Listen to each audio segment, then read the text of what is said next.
When my 8-month-old son passed away from pneumonia, my parents refused to attend his funeral because they had already committed to hosting my sister's 30th birthday celebration instead. They even posted Instagram stories from the celebration during the burial service.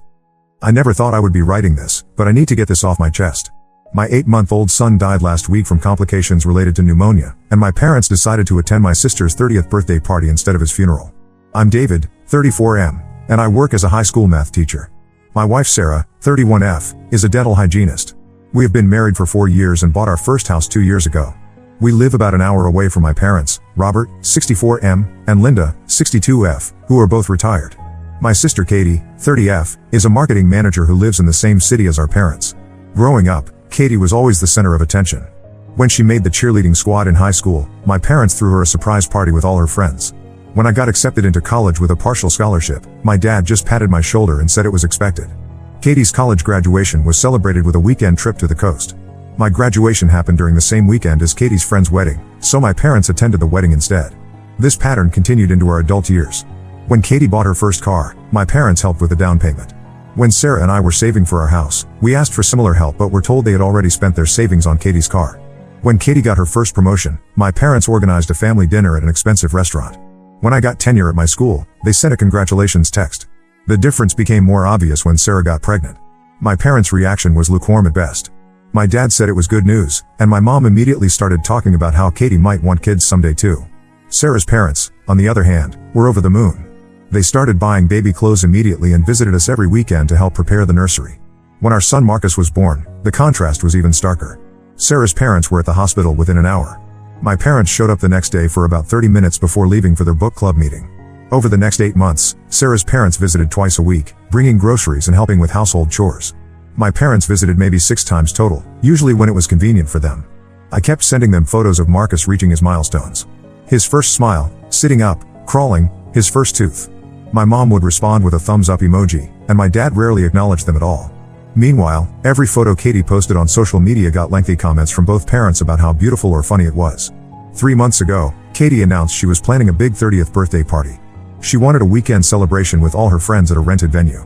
My parents immediately started helping with the planning and kept talking about how special this milestone birthday was going to be. Around the same time, Sarah and I were planning Marcus's baptism. We set the date for the same weekend as Katie's party, not knowing about the conflict. When I told my parents about the baptism date, my mom immediately mentioned Katie's party.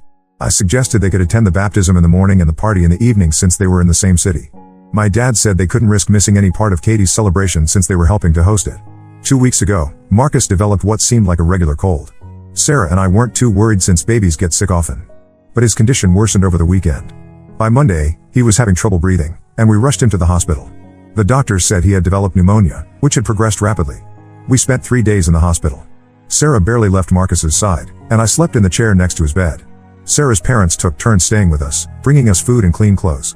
I called my parents on the first day to let them know what was happening. My mom said they would try to visit soon but never showed up. On Wednesday evening, Marcus's condition deteriorated rapidly. Despite the doctor's best efforts, he passed away early Thursday morning. The next few hours were a blur of paperwork, phone calls, and arrangements. Sarah was barely functioning, so I handled most of the logistics with help from her parents. I called my parents Thursday afternoon to tell them Marcus had died. My mom's response was brief. She said she was sorry for our loss and asked about funeral arrangements. I told her we were planning the service for Saturday morning at our church. There was a pause, and then she said Saturday was Katie's birthday party. I couldn't believe what I was hearing. I asked if she was suggesting they couldn't attend their grandson's funeral because of a birthday party. My mom said they understood this was difficult, but they had already committed to hosting Katie's party. My dad got on the phone and said they had put deposits down for the venue and couldn't cancel on such short notice. I hung up without saying another word. Sarah was in the bedroom, staring at the wall. Her parents were making calls to arrange flowers and coordinate with the funeral home. I sat in Marcus's empty nursery for hours, looking at his crib and his toys. Friday evening, I called my parents again, thinking maybe they had reconsidered. My mom answered and immediately started talking about how stressed they were about the party preparations. She said they felt terrible about missing the funeral but hoped we understood that canceling the party would disappoint so many people. She mentioned that Katie had been looking forward to this celebration for months. The funeral was on Saturday morning. Sarah's entire family was there, along with our friends, my colleagues from school, and even some of Sarah's patients who had heard about Marcus. The church was full of people who wanted to support us during this time. My parents' absence was obvious to everyone, especially since they were the only grandparents not there. During the service, I kept checking my phone, hoping for a message from my parents. Instead, I saw Katie's Instagram stories from her party. There were photos of my parents helping to set up decorations, smiling and laughing with the guests. The timestamp showed they were posted during the exact time of Marcus's funeral. After the burial, several people asked where my parents were. I made up excuses about them being sick, but I could tell people didn't believe me. Sarah's aunt asked directly if there had been a family fight. I just shook my head and changed the subject. The next week, my parents didn't call or visit. Sarah and I were barely managing to function. She had taken leave from work, and I was using my bereavement days. Sarah's parents were checking on us daily, bringing meals and helping with thank you notes for the flowers and donations people had sent. On the following Friday, exactly 1 week after the funeral, my mom called. She didn't ask how we were doing or mention Marcus. Instead, she wanted to invite us to Sunday dinner so Katie could show us photos from her party. She said it would be good for us to get out of the house and be around family. I told her we weren't interested in seeing party photos. She said I was being unreasonable and that life had to go on. She mentioned that Katie had received so many wonderful gifts and that the party had been a huge success. Then she asked if we could bring a dessert to dinner since Sarah's baking always impressed everyone. I hung up again. Sarah asked who had called, and when I told her, she just nodded and went back to folding Marcus's clothes to donate. Sunday dinner was the next day. Against my better judgment, I decided we should go. Maybe seeing my parents would help somehow, or maybe they would finally acknowledge what they had done. Sarah didn't want to go, but I convinced her that we needed to face them eventually. We arrived at my parents' house at the usual time. Katie was already there, along with her boyfriend Derek, 28M. The dining room table was set with my mom's good china, and there was a centerpiece of flowers that looked like leftovers from the party. Katie had a photo album spread out on the coffee table. Nobody mentioned Marcus or the funeral. The conversation was entirely about Katie's party. My parents went through every detail of the decorations, the food, the music, and the gifts. Katie showed us dozens of photos on her phone, describing each one in detail. My mom kept saying how proud she was of how the party had turned out. I waited for someone to ask how we were doing or to mention that they were sorry for missing the funeral. Nothing. After about an hour of party talk, I finally spoke up. I asked if they had enjoyed the party while we were burying their grandson. The room went silent. My dad said I was being dramatic and that bringing up unpleasant topics wasn't appropriate during a family meal. Katie said I was trying to make everyone uncomfortable and that she had a right to celebrate her birthday. My mom said they had already explained their position and that I needed to understand their commitment to Katie. I asked if they had told Katie's party guests where they were supposed to be that day. My mom admitted they had told people they couldn't attend the funeral because my dad wasn't feeling well. She said they couldn't exactly tell everyone they were choosing a party over their grandson's funeral. That's when I realized they knew exactly what they had done. They understood it was wrong, which is why they lied about it. They just didn't care enough about Marcus or us to make a different choice. Sarah and I left immediately. We haven't spoken to my parents since then. It's been 2 weeks now, and they haven't called or texted. Katie sent me a message saying I ruined her birthday celebration and that I owe her an apology. I keep thinking about Marcus and how my parents barely knew him. They missed most of his short life, and now they've missed his funeral too. Sarah's parents have been our only family support through this nightmare. They've been here every day, helping us navigate our grief and take care of practical matters. I don't know if I can ever forgive my parents for this. Missing your grandson's funeral for a birthday party seems unforgivable. But I also don't know how to move forward with this anger. Sarah thinks we should cut contact completely, but part of me wonders if I should try to fix this somehow. Has anyone else dealt with family members who missed important events for trivial reasons? How do you handle parents who consistently prioritize one child over another? I'm lost and don't know what to do next. Update 1: I wasn't planning to post an update, but several things have happened since my original post, and I need to process them somewhere. First, thank you to everyone who responded to my original post. Reading your comments helped me realize that what my parents did wasn't just hurtful, it was completely unacceptable. Some of you shared similar experiences with favoritism in your families, and it helped me understand that this pattern wasn't something I had imagined. About a week after I posted originally, my Aunt Patricia, 58F, called me. She's my mom's sister and lives in another state. She said she had been trying to reach my parents to offer condolences about Marcus but kept getting vague responses. When she finally spoke to my mom, she was told that the funeral had been delayed due to complications with the funeral home. I told Patricia the truth about what happened. She was quiet for a long time, then said she needed to call me back. When she did, she was furious. She had called my mom again and confronted her about the lie. My mom eventually admitted they had chosen to attend Katie's party instead of the funeral. Patricia told me she had immediately called other family members, including my Uncle James, my dad's brother, and several cousins. She said she wanted them to know the truth because my parents had been telling different versions of the story to different people. Some had been told my dad was sick, others were told the funeral was postponed, and a few were told that Sarah and I had requested a private ceremony. The family reaction was swift and severe. My Uncle James called my dad and told him he was ashamed of his behavior. My cousin Rebecca, who had always been close to my mom, left a voicemail saying she was disappointed and wouldn't be attending family gatherings until my parents apologized to us. Even my grandmother, who is 89 and usually stays out of family conflicts, called my mom to express her disapproval. This is where it gets complicated. 2 weeks after my original post, my mom called me. She was crying, which was unusual because she rarely shows emotion. She said the extended family was treating her and my dad like outcasts, and she didn't understand why everyone was making such a big deal about their choice. She said they had tried to do right by Katie, who had been planning her 30th birthday party for months. She mentioned that they had already paid for the venue and that canceling would have wasted money. She also said that funerals are sad occasions, and they thought it would be better to focus on celebrating life instead of dwelling on death. I listened to her entire explanation without interrupting. When she finished, I asked if she understood that Marcus was her grandson. She said of course she knew that, but that he was just a baby who wouldn't have known they were there anyway. She said babies don't have the same relationships with grandparents that older children do. That conversation ended with me hanging up again. Sarah, who had been listening, just shook her head and went back to organizing Marcus's belongings. We had been slowly packing up his nursery, and the process was taking weeks because Sarah could only handle small amounts at a time. 3 days later, Katie called me. She had never called me directly before, we usually only talked during family gatherings. She said she was tired of the family drama and wanted to work things out. She suggested that we all meet for coffee to discuss the situation like adults. I asked her what she thought needed to be discussed. She said she understood that Sarah and I were grieving, but that we were being unfair to our parents. She said they had made a commitment to her party, and that honoring commitments was important. She also said that Marcus's death was tragic, but that it shouldn't be used to punish people who were trying to live their lives. Katie went on to say that she had been looking forward to her 30th birthday for a long time, and that our parents had been essential to making it special. She said that if they had canceled at the last minute, it would have ruined everything she had planned. She asked me to consider how selfish it was to expect them to abandon her celebration. I asked Katie if she thought her birthday party was more important than her nephew's funeral. She said that wasn't a fair question because they were two completely different types of events. She said that funerals are about closure for the living, and that our parents could have their own private moment of remembrance for Marcus without attending the formal service. This conversation lasted about 40 minutes, and by the end, I realized that Katie genuinely believed she had done nothing wrong. She saw the situation as a scheduling conflict that had been resolved in the most practical way possible. She couldn't understand why anyone would expect her to cancel her party or why our parents should have chosen differently. The most shocking part of the conversation was when Katie said she thought Sarah and I were being overdramatic about Marcus's death. She said that babies die sometimes, and that while it was sad, it wasn't anyone's fault. She said we should focus on healing and moving forward instead of creating family conflict. I ended that call by telling Katie that I didn't want to hear from her again. She texted me later that day saying she was disappointed in my attitude and that she hoped I would come to my senses eventually. Meanwhile, Sarah's parents have continued to be our primary support system. Her mom comes over twice a week to help with housework and meal preparation. Her dad has been handling some of the insurance paperwork and legal matters related to Marcus's death. They never make us feel like we're being dramatic or that we should get over our grief faster. The contrast between our families has become even more obvious. Sarah's parents ask about Marcus, share memories of him, and encourage us to talk about our feelings. My parents, in the few conversations we've had, seem to want to pretend he never existed. They've never asked about our grief or offered any practical support. Yesterday, my mom sent me a text message with a photo of a sympathy card they had bought for us. The message said they had been meaning to send it but hadn't found the right time.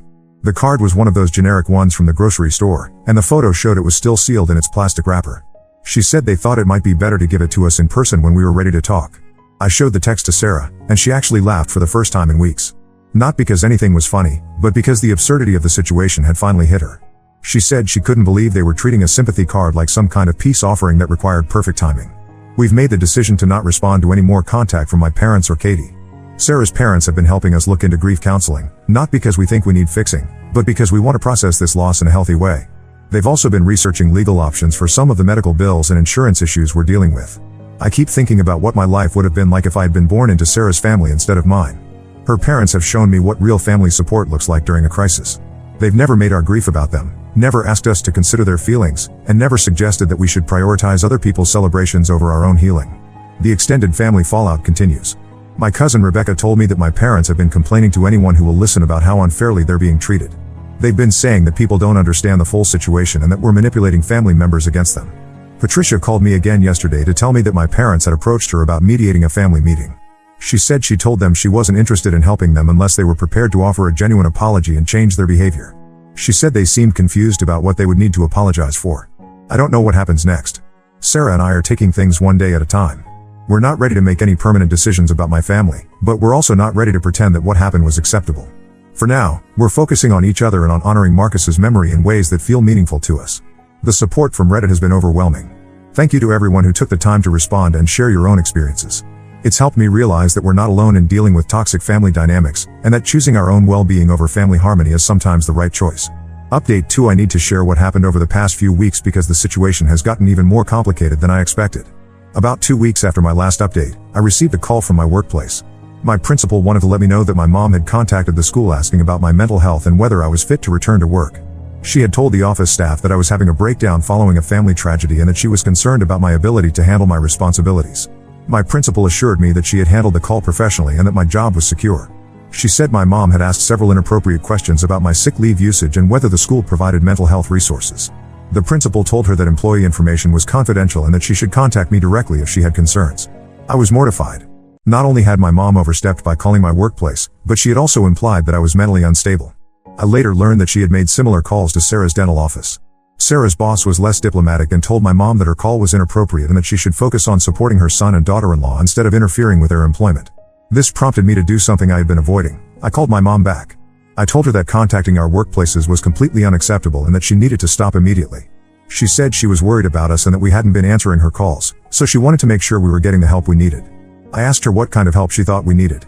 She said she was concerned that we were making poor decisions while grieving and that we might do something to hurt our careers or our future.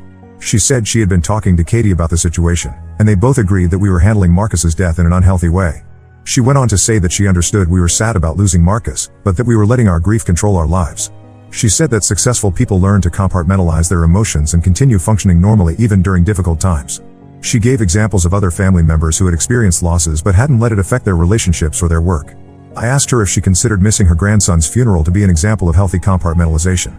She said that was different because they had made a commitment to Katie, and that honoring commitments was a sign of good character. She said that while Marcus's death was tragic, it didn't change the fact that other people's lives and celebrations were still important. This conversation lasted over an hour, and by the end, I realized that my mom genuinely believed she had made the right choice. She saw their decision to attend Katie's party as responsible and mature, while she viewed our reaction as immature and selfish. She couldn't understand why we expected them to cancel their plans for what she called a sad event that wouldn't bring Marcus back.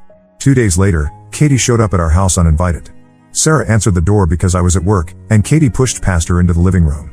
She had brought a gift bag with items from her birthday party, leftover decorations, a piece of cake, and some photos from the celebration. Katie told Sarah that she thought we might want to see how beautiful the party had been and that it might help us understand why our parents had made their choice. She said the venue was decorated perfectly, the food was amazing, and everyone had a wonderful time. She showed Sarah photos of our parents dancing, laughing, and giving speeches about how proud they were of her.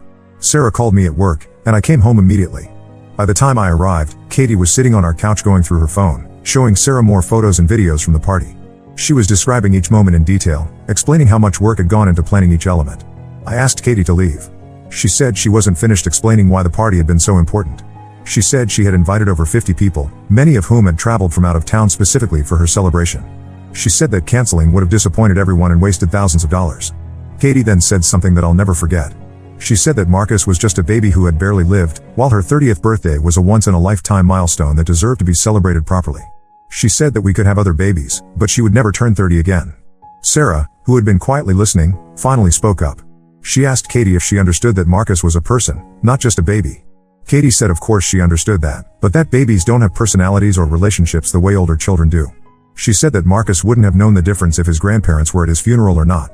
I told Katie to get out of our house and never come back. She said I was being ridiculous and that she was trying to help us understand the situation from a different perspective.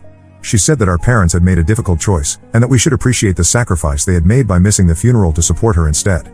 Katie left the gift bag on our coffee table and said she hoped we would look through it when we were ready to be more reasonable. After she left, Sarah and I sat in silence for a long time. Then Sarah picked up the gift bag and threw it directly into the trash without opening it. That evening, I called Patricia to tell her what had happened. She was shocked by Katie's behavior and said she was going to call my mom immediately. Patricia said that Katie's visit was cruel and that my parents needed to control their daughter's actions if they had any hope of repairing their relationship with us. The next day, my mom called me. She was angry, not at Katie, but at me for upsetting Katie with my reaction to her visit. She said Katie had been trying to be helpful and that I had been rude and unreasonable. She said Katie was now worried that I hated her and that the family was being torn apart over a misunderstanding. I asked my mom what she thought Katie had been trying to accomplish by bringing party decorations to our house. She said Katie was trying to show us that the party had been beautiful and important, and that we should be happy for her achievement. She said that sharing joy was supposed to help people heal from sadness. My mom then said something that made me realize how deep this problem went. She said that she and my dad had always tried to treat Katie and me equally, but that we had different needs and personalities. She said Katie needed more support and attention because she was more social and ambitious, while I was more independent and didn't require as much validation. She said that throughout our childhood, they had given each of us what we needed most. Katie needed help with social connections and celebrating her achievements, while I needed to learn self-reliance and how to handle disappointment. She said this approach had made us both successful in our own ways. I asked her if she thought watching your parents celebrate your sister's birthday party during your son's funeral was a lesson in handling disappointment.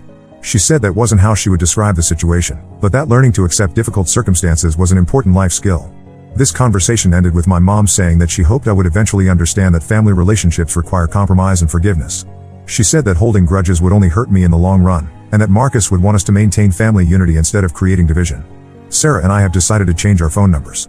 We're also considering moving to a different city where Sarah has been offered a position at a larger dental practice. We want to start fresh somewhere that doesn't have constant reminders of this situation. We've been working with a grief counselor who specializes in family trauma. Not because we think we need to be fixed, but because we want to process this experience in a healthy way. The counselor has helped us understand that we're dealing with two separate losses, Marcus's death and the realization that my family is fundamentally different from what we thought it was. Sarah's parents continue to be our primary support system.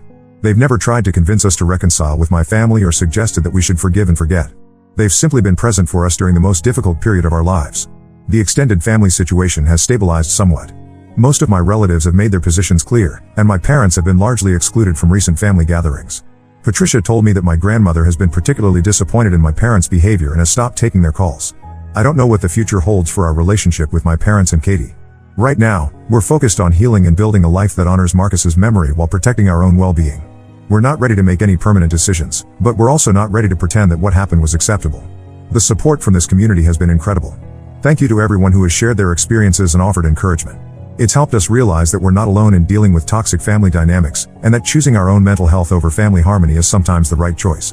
Update 3: This will be my final update because Sarah and I have reached a point where we need to focus on moving forward rather than looking back. We did end up moving to a different city. Sarah accepted the position at the dental practice, and I found a teaching job at a high school that's known for its supportive work environment. The move happened about 6 weeks ago, and we're slowly settling into our new life. Before we moved, my parents made one final attempt to contact us. They drove to our old house and waited in the driveway for 3 hours until I came home from work. When I saw their car, I almost drove away, but I decided to face them one more time. My dad did most of the talking. He said they had been thinking about the situation for months and had come to apologize. He said they realized they had made the wrong choice by attending Katie's party instead of Marcus's funeral. He said they were sorry for hurting us and wanted to find a way to repair our relationship. I listened to his entire speech, which lasted about 10 minutes. When he finished, I asked if he understood why their choice had been hurtful. He said he understood that we had wanted them there for support during a difficult time. I asked if he understood that Marcus was their grandson and that his funeral was important. He said of course he understood that. Then I asked the question that had been bothering me for months: if they had to make the same choice again, what would they do differently? My dad was quiet for a long time. Then he said he would try to find a way to attend both events, maybe by leaving the party early or arriving at the funeral late. That answer told me everything I needed to know. Even after months of family conflict and extended family disapproval, my dad still couldn't say that he would choose his grandson's funeral over his daughter's birthday party. He was still looking for a compromise that would allow him to avoid making a difficult choice. My mom stayed quiet during most of this conversation, but when my dad finished, she said she hoped we could put this situation behind us and focus on being a family again. She said that holding on to anger wasn't healthy and that Marcus would want us to forgive and move forward. I told them that I appreciated their visit, but that I didn't think we could have a meaningful relationship moving forward. I said that our fundamental values were too different and that I needed to protect my own well-being. I wished them well and asked them to respect our decision to maintain distance. My mom started crying and said she didn't understand why we were choosing to punish them forever for one mistake. She said they had tried to apologize and that they deserved forgiveness. She said that family should be more important than holding grudges. I told her that this wasn't about punishment or grudges. It was about recognizing that we had different priorities and different ideas about what family means. I said that I needed to surround myself with people who would support me during my worst moments, not people who would prioritize social commitments over family crises. They left after about an hour. I haven't heard from them since, and I don't expect to. Katie sent me a text message about a week later saying that our parents were heartbroken and that I was being cruel by refusing to reconcile. I didn't respond. The move has been good for us. Our new city is about 4 hours away from both my parents and Sarah's parents. Sarah's parents have already visited twice, and they're planning to spend Christmas with us in our new home. They've been incredibly supportive of our decision to relocate and start fresh. We found a new grief counselor who has been helpful in processing not just Marcus's death, but also the end of my relationship with my family of origin. She's helped us understand that choosing to distance ourselves from toxic relationships is a form of self-care, not selfishness. We've also started volunteering at a local organization that supports families who have experienced infant loss. It's been meaningful to help other people navigate the early stages of grief, and it's given us a sense of purpose during our own healing process. Sarah and I have started talking about the possibility of having another child someday. Not as a replacement for Marcus, but as an expansion of our family. We're not ready to make that decision yet, but we're no longer avoiding the conversation. We've created a small memorial garden in our backyard for Marcus. Sarah's parents helped us plant it, and it's become a peaceful place where we can sit and remember him. We've decided that this is where we'll celebrate his birthday each year and mark other important milestones. The most important thing I've learned from this experience is that family isn't automatically defined by blood relationships. Real family consists of people who show up for you during your worst moments, who prioritize your well-being over their own convenience, and who support you even when it's difficult or uncomfortable. Sarah's parents have been more like real parents to me during this crisis than my own parents ever were. They've shown me what unconditional love and support look like, and they've helped me understand that I deserve better than what I grew up with. I don't regret the decision to distance myself from my parents and Katie. It was necessary for our mental health and our ability to heal from Marcus's death. I do sometimes wonder if there was a different way to handle the situation, but I can't imagine any scenario where their behavior would have been acceptable. To anyone dealing with similar family dynamics, I want you to know that you're not obligated to maintain relationships with people who consistently prioritize their own comfort over your well-being. It's okay to choose your own mental health over family harmony. It's okay to set boundaries that protect you from people who claim to love you but don't act like it. Thank you to everyone who followed this story and offered support. Your responses helped me realize that I wasn't overreacting and that my expectations for family support were reasonable. This community gave me the validation I needed to trust my own judgment and make difficult decisions about my relationships. Sarah and I are building a new life that honors Marcus's memory while protecting our own well-being. We're surrounded by people who truly care about us, and we're learning to heal from both our grief and our family trauma. It's not the life we planned, but it's authentic and peaceful in ways our old life never was. I won't be updating again because we're focused on moving forward rather than looking back. Thank you for being part of our journey toward healing. Now let's move to the next story. Story 2. I caught my GF lying about visiting her friend from a dating app. She begged for forgiveness but then spread lies about me. Months later, the truth finally came out. I, 28M, need advice about my girlfriend Emma, 26F, and her friend from a dating app. I've always been a bit of a late bloomer when it comes to relationships. Growing up, I was the shy, awkward kid who spent more time with books than people. It wasn't until college that I really started to come out of my shell. Even then, I only had a couple of short-lived relationships that never got too serious. After graduation, I threw myself into my career as a software developer. I was doing well professionally, but my personal life was pretty lacking. My friends kept trying to set me up, but nothing ever clicked. I was starting to wonder if maybe I just wasn't cut out for relationships. Then about a year ago, everything changed when I met Emma. It was at a housewarming party for my buddy Steve. I almost didn't go. Large gatherings still make me a bit anxious, but Steve practically begged me to be there. I'm glad he did, because that's where I first laid eyes on Emma. She was Steve's coworker, and from the moment I saw her, I was captivated. Emma had this infectious energy about her. She lit up the room with her laugh and seemed to effortlessly work the crowd. I watched from across the room, too nervous to approach her. Steve, being the wingman he is, noticed me staring and decided to introduce us. To my surprise, Emma and I hit it off immediately. We spent hours talking that night, discovering we had so much in common. We both loved true crime podcasts, had a weird obsession with obscure 80s movies, and shared the same dry sense of humor. By the end of the night, we'd exchanged numbers. I texted her the next day, fully expecting to never hear back. But to my shock, she responded right away. We started hanging out regularly after that, grabbing coffee, watching movies, just enjoying each other's company. At first, things were purely platonic. I was honestly just thrilled to have made such a great new friend. But there was undeniable chemistry between us. One night about a month in, after a few too many drinks, we ended up kissing. It was amazing, but in the morning we both freaked out a bit about potentially ruining our friendship. We had a long talk and decided to keep things casual. Neither of us was looking for anything serious at the time. Emma had just gotten out of a long-term relationship a few months prior and wasn't ready to jump into another one. I was still dealing with some self-esteem issues from my lack of relationship experience. Friends with benefits seemed like the perfect solution. For the next several months, that's exactly what we were. We'd text almost daily, see each other a few times a week, and had incredible physical chemistry. Gradually, I started developing deeper feelings for Emma. She was everything I'd ever wanted in a partner: smart, funny, ambitious in her career as a graphic designer, and we just clicked on so many levels. I found myself looking forward to our time together more and more. I tried to ignore these growing feelings at first. I kept reminding myself that we had agreed to keep things casual. Plus, I was terrified of ruining what we had. Emma had become such an important part of my life, I couldn't bear the thought of losing her completely if she didn't feel the same way. About 4 months in, Emma casually mentioned she was still using dating apps and talking to other guys. It felt like a punch to the gut, but I knew we weren't exclusive, so I didn't say anything. She'd occasionally mention matches or guys she was chatting with. I pretended to be cool with it, but inside I was getting more and more jealous. I started to withdraw a bit, pulling back from our usual level of contact. Emma noticed and asked if everything was okay. I made up some excuse about being busy with work. In reality, I was trying to protect myself emotionally. I thought if I created some distance, maybe these feelings would fade.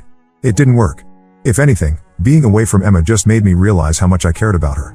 I found myself constantly checking my phone, hoping for a text from her. When we did hang out, I cherished every moment.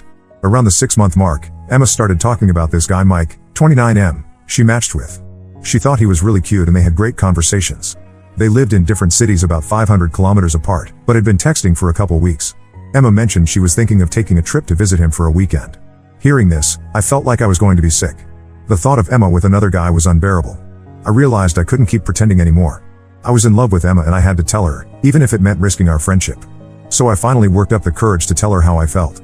I asked her to meet me at our favorite coffee shop, the place where we'd had our first real hangout. I was a nervous wreck the whole time, stumbling over my words as I tried to express my feelings. I told Emma I wanted us to be exclusive and officially start dating. To my immense relief, Emma's face lit up. She said she had been developing feelings for me too, but was afraid to say anything because of our initial agreement to keep things casual.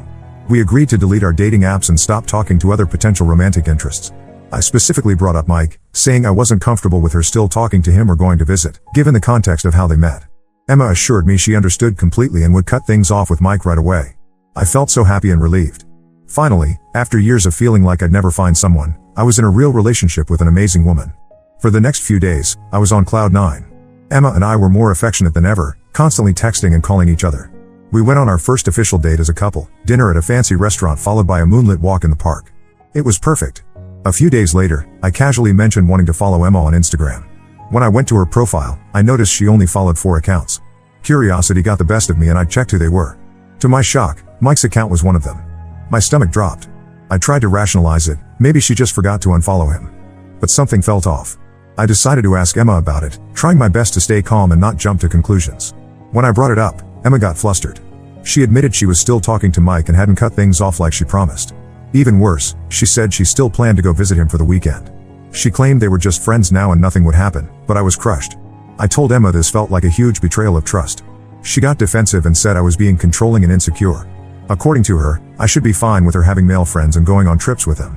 She accused me of not trusting her. I tried to explain that this wasn't about her having male friends in general. It was about the specific context of her relationship with Mike. This wasn't some longtime platonic friend, it was a guy she matched with on a dating app literally weeks ago with romantic/sexual intentions. Now she expected me to be cool with her having sleepovers at his place? We went back and forth for hours. Emma insisted I was overreacting and that I needed to work on my jealousy issues. I felt like I was going crazy. Was I really being unreasonable here? I'm at a total loss. I thought Emma and I were finally on the same page about our relationship. Now I feel like everything we talked about meant nothing to her. I want to trust Emma, but her actions are making that really difficult. Part of me wonders if I'm just not cut out for relationships after all. Maybe my inexperience is making me too clingy or insecure.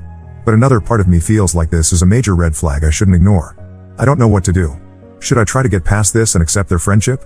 Or is this a sign that Emma and I want different things? Any advice would be appreciated. I really care about Emma and don't want to lose her, but I also don't want to be a doormat. Update 1. Thanks everyone for the advice and support on my last post. A lot has happened since then, so I wanted to give an update. After reading the comments, I realized I needed to have a serious talk with Emma about boundaries and trust. I spent hours agonizing over what to say, writing and rewriting a script in my head. Finally, I asked her to come over so we could talk in person. When Emma arrived, she could tell something was wrong. I took a deep breath and laid it all out, how hurt I was by her continued contact with Mike and her plan to visit him. I explained that while I'm fine with her having male friends in general, this specific situation made me very uncomfortable given how they met and the context. Emma got really defensive at first. She accused me of being controlling and said I was trying to dictate who she could be friends with. We argued back and forth for a while, with her insisting Mike was just a friend and I had nothing to worry about. I tried to stay calm, but I could feel myself getting more and more frustrated. I brought up how she had initially agreed to cut contact with Mike when we became exclusive. Emma claimed she had intended to, but then felt bad about ghosting him. According to her, they had developed a real friendship and it didn't seem fair to cut him off completely. We went around in circles for what felt like hours. Emma kept insisting I was being irrational and needed to work on my trust issues. I felt like I was going crazy. Was I really being that unreasonable? Finally, in desperation, I asked Emma how she'd feel if the roles were reversed, if I was planning a weekend trip to stay with a woman I'd met on a dating app right before we became exclusive. That seemed to get through to her a bit. She got quiet for a moment, then admitted she probably wouldn't like that either. That opened up a more productive conversation. We talked about our different views on boundaries in relationships. I shared more about my past insecurities and how they were affecting my reaction to this situation. Emma opened up about her fear of losing her independence in relationships. In the end, Emma agreed that continuing to talk to Mike and planning to visit him was inappropriate now that we were in a committed relationship. She promised to cut off contact with him for real this time. I felt relieved and hopeful after our talk. Emma seemed to genuinely understand where I was coming from. She deleted Mike on social media and showed me that she had sent him a message explaining she couldn't stay in touch anymore. Things were good for about a week after that. Emma was extra affectionate and attentive. She'd send me cute messages throughout the day and made an effort to plan special dates for us. I started to think maybe we had worked through the issue and come out stronger for it. Then last Friday, Emma told me she was going out of town for the weekend to visit her sister. I didn't think much of it at the time. Emma and her sister were close, and they tried to get together every few months. But as the weekend went on, something felt off. Emma's texts were less frequent and shorter than usual. When we did talk on the phone, she seemed distracted. I tried to shake it off, telling myself I was being paranoid. Then on Saturday evening, I decided to surprise Emma with a video call. I thought it would be nice to see her face and maybe chat with her sister too. When Emma answered, I could immediately tell she wasn't at her sister's house. The background looked like a hotel room. She seemed flustered and made up an excuse about her sister's place being fumigated, so they got a hotel for the night. I had a sinking feeling in my stomach. I asked Emma to turn the camera around and show me the room. She refused and got angry, accusing me of not trusting her. We argued for a few minutes before I heard a male voice in the background ask, "Is everything okay?" My heart dropped. I recognized the voice from videos Emma had shown me before. It was Mike. She had lied about visiting her sister and secretly gone to see him anyway. I was absolutely gutted. Emma started crying and admitted everything. She swore nothing physical had happened yet, but she just needed to see Mike in person to get closure. She begged me to forgive her and said she'd come home right away. I was too shocked and hurt to even respond. I just hung up the call and sat there in stunned silence for a while. Then the anger started to set in. I sent Emma a text telling her not to bother coming back and that we were done. I blocked her number and on all social media. The past couple days have been really rough. I've been oscillating between crushing sadness and intense anger. I keep replaying everything in my head, wondering if there were signs I missed. Part of me wants to hear Emma's explanation, but I know I can't trust anything she says at this point. I know I made the right choice ending things, but it still hurts like hell. I really thought Emma was different. I let myself be more vulnerable with her than I ever had with anyone before. Now I feel like such a fool for trusting her. I'm trying to keep busy to distract myself. I've thrown myself into work and started going to the gym every day. But when I'm alone at night, it all comes crashing back. I can't help wondering, was any of it real? Did she ever really care about me at all? I know logically that this isn't my fault. Emma made her choices. But I can't help second-guessing everything. Maybe if I had been more understanding about her friendship with Mike, she wouldn't have felt the need to lie.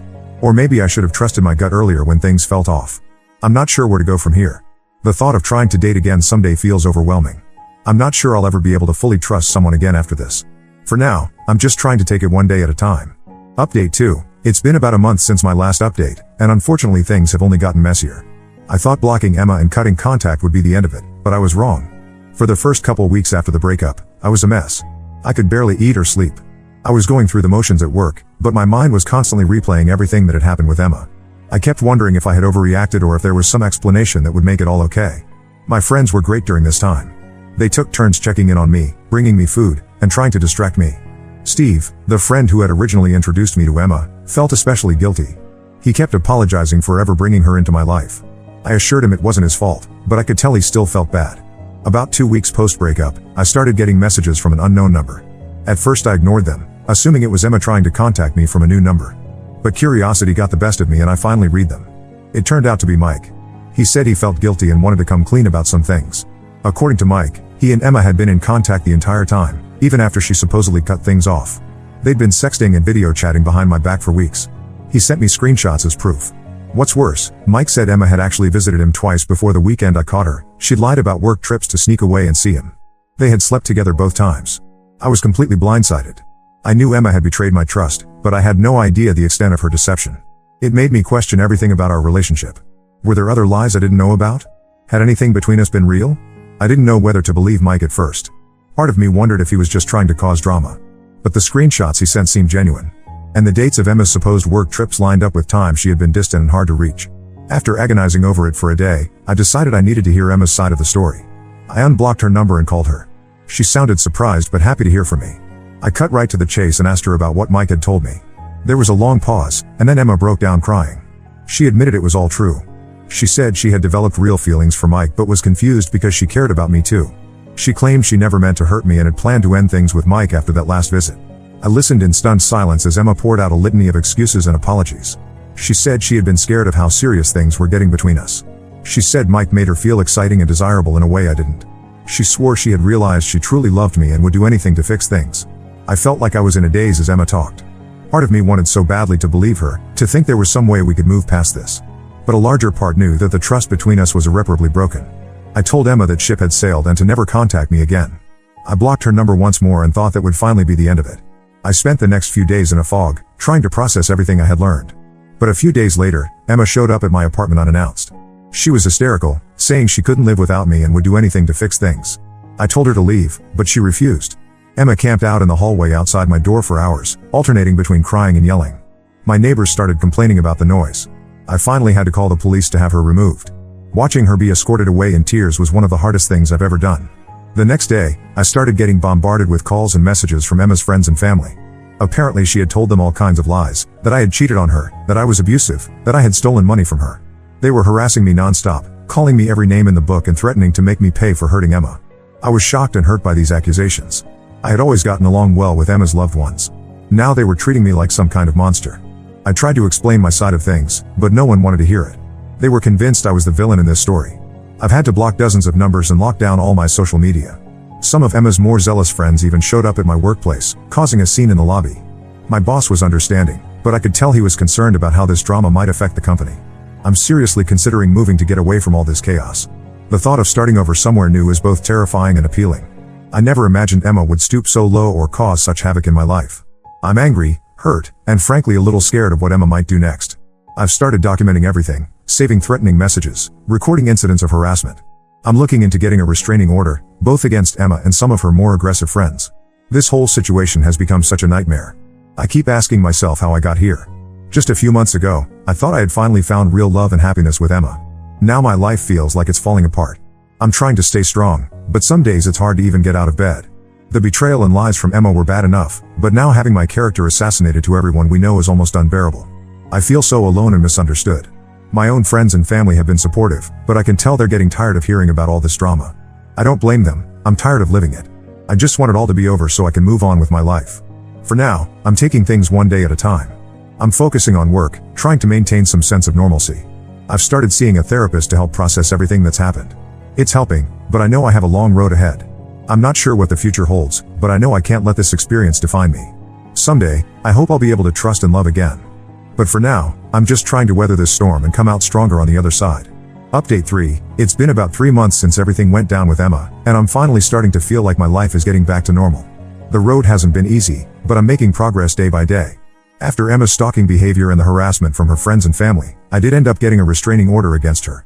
It was a difficult decision, but ultimately necessary for my peace of mind. The process was stressful, having to recount all the painful details in court, but worth it in the end. The restraining order seemed to finally get through to Emma that it was over for good. The harassment from her circle died down as well, though I still get the occasional nasty message from a mutual acquaintance.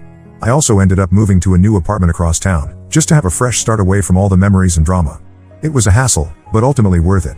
My new place is smaller, but it feels like a sanctuary. I've been enjoying decorating it and making it my own. I've been in therapy to work through everything that happened. It's been really helpful in processing my emotions and rebuilding my self-esteem. I'm learning to trust my instincts more and set healthier boundaries. I'm not ready to date again yet, but I'm getting to a better place. Work has been a good distraction throughout all of this. I threw myself into a big project, which paid off with a promotion last month. My boss pulled me aside to say he was impressed with how I handled myself professionally despite all the personal turmoil. It felt good to have that recognition. One positive thing that came out of all this, I've reconnected with some old friends I had drifted away from while I was with Emma. They've been incredibly supportive through everything. We've been having weekly game nights, which has been a great way to stay social and have some much needed laughs.